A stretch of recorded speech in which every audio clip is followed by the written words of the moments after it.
மக்களே, welcome to Delhi tax. எல்லாருக்கும் happy morning. இது சீரியலா இல்லை த்ரில்லர் மூவியா அப்படின்னு சொல்லிட்டு ஒரு செகண்ட் யோசிக்கிற அளவுக்கு இருந்துச்சு இன்னைக்கு எபிசோட்.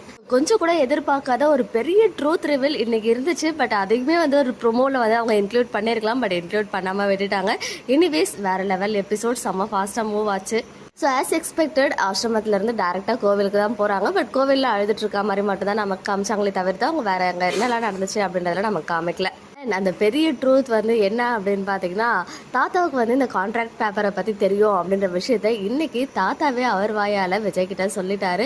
விஜயுமே ஒரு செகண்ட் ஷாக் ஆகிட்டாங்க. பிகாஸ் தாத்தாவகிட்ட வந்து அவர் சொல்லிக்கிட்டு இருப்பாரு, காவேரியை எதுக்காகவுமே விட்டு கொடுக்க மாட்டேன் தாத்தா, அவள் செலிப்ரேட் பண்ண வேண்டிய ஒரு பொண்ணு அப்படின்னு சொல்லும் போது, நிஜமாவே வா அப்போ அந்த பேப்பர் என்னாச்சு அப்படின்னு கேட்கும்போது தான் விஜய் வந்து தாத்தாவுக்கு எப்படி தெரியும் அப்படின்னு கேட்கும்போது தாத்தா உண்மைகளை சொல்கிறாரு. மேரேஜ் ஆன புதுசுலேயே பல வாக்குவாதங்கள் உங்களுக்குள்ளே வரும், அப்போ நீயே சொன்ன ஒரு வார்த்தை தான் இது, எனக்கு அப்போவே தெரியும்னு சொல்கிறாரு.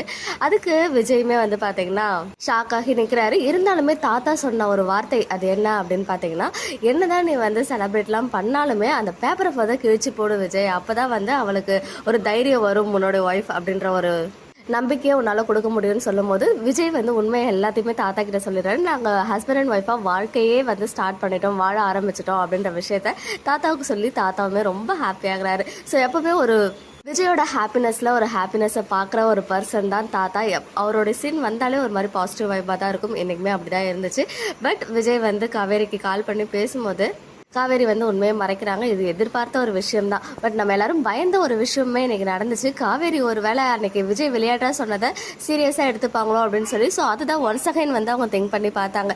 காவேரியா வெண்ணிலாவா அப்படின்னு கேட்கும்போது யோசிக்காம அவர் வந்து வெண்ணிலான்னு விளையாட்டுக்கு சொன்ன விஷயத்த இன்னைக்கு அவங்க சீரியஸாக எடுத்து ஃபீல் பண்ணிட்டு இருக்காங்க. இன்னும் புரிஞ்சுக்காம இருக்கேமா காவேரி அப்படின்னு தான் மைண்டில் தோணுச்சு. இன்னொரு சைட் காவேரி அங்கேருந்து ஸ்ட்ரெயிட்டாக வந்து பார்த்தீங்கன்னா கங்கா கிட்ட போகிறாங்க. ஸோ என்னதான் கங்கா வந்து எரிஞ்சு விழுந்தாலுமே அவங்க மனசுக்கு வந்து ஒரு ஆறுதல் தேடுது. அது வந்து விஜய் கிட்ட தான் இருக்கு அப்படின்றத புரிஞ்சுக்காம அவங்க சிஸ்டர் கிட்ட போனாங்க. ஸோ எனிவேஸ் கங்காவுமே காவேரியோட ஃபேஸை பார்த்து அதெல்லாம் புரிஞ்சுக்கிட்டு ரெஸ்ட் எடு காவேரி, ஏன் நல்லா இருக்க அப்படின்ற விஷயம்லாம் கொஞ்சம் ஆறுதலாக கேட்டுட்டு இருந்தாங்க. தொடர்ந்து ராகினி நம்மளே விஜய் கிட்ட சொல்லிடலாமான்லாம் வந்து யோசிக்கிறாங்க. ஸோ ப்ரெஷர் கொடுத்துக்கிட்டே இருக்காங்க காவேரியா. இந்த அளவுக்கு வந்து ஒரு பவர்ஃபுல் வில்லியா சடனாக சேஞ்ச் ஆவாங்கன்னு நான் எதிர்பார்க்கல. எப்பவுமே டம்மியாவே காமிச்சிட்டு இருந்தாங்க இவ்வளோ டேஸா. பிகாஸ் அவங்க மேரேஜ் ஆகி வந்ததுலேருந்தே நம்ம பெருசாக எதிர்பார்த்தோம்.